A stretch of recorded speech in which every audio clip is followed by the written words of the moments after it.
Hi hello അസ്സാം വലൈക്കും. ഇത്രയും സാധനങ്ങൾ വെച്ച് നമുക്കൊരു സ്പെഷ്യൽ ഐറ്റംസ് ഉണ്ടാക്കിയാലോ. അതിനുവേണ്ടി തേങ്ങ ആദ്യം തന്നെ ഒന്നാം പാലും രണ്ടാം പാലും ആയിട്ട് തരംതിരിച്ചെടുക്കുക. അതിനുശേഷം കശുവണ്ടി വെള്ളത്തിൽ കുതിർത്തത് അരച്ചെടുക്കുക.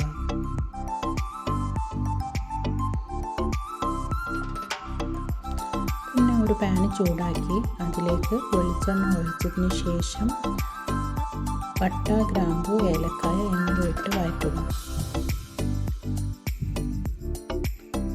അതിലേക്ക് വലിയുള്ളി, തക്കാളി, മല്ലിയില, കറിവേപ്പില, പച്ചമുളക് എന്നിവ ഇട്ട് വഴറ്റുക.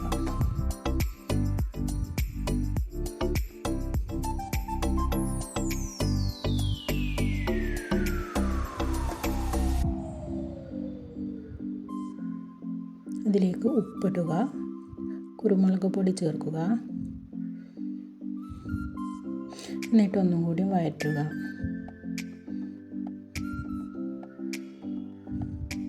ഇതിലേക്ക് ഉരുളക്കിഴങ്ങ് ഉടച്ചത് ചേർക്കുക.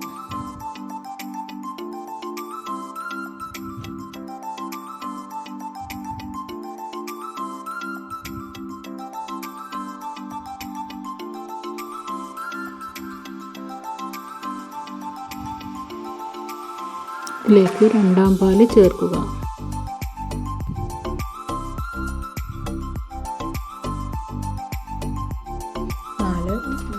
എത്രയാണ് മുട്ട ആവശ്യം അതിലേക്ക് മുട്ട ചേർത്ത് കൊടുക്കുക. ഇതിലേക്ക് നമ്മൾ ആദ്യം അരച്ച് വെച്ച ഒന്നാം പാല് ചേർത്ത് കൊടുക്കുക.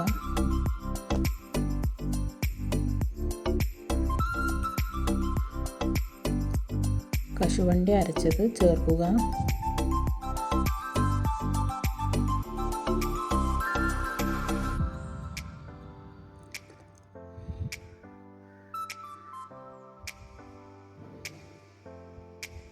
ഈ സമയത്ത് കുറച്ച് ഗരം മസാലയും കൂടി ചേർക്കുന്നത് നന്നായിരിക്കും.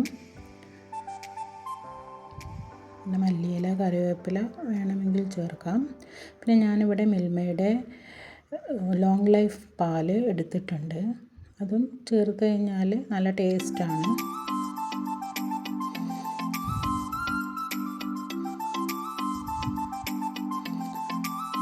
രാവിലെയൊക്കെ നമ്മൾ വെള്ളപ്പത്തിൻ്റെ കൂടെയൊക്കെ കഴിക്കാൻ പറ്റിയ ഒരു കറിയാണിത്. It is very tasty, delicious and nourishing flavour in our mouth.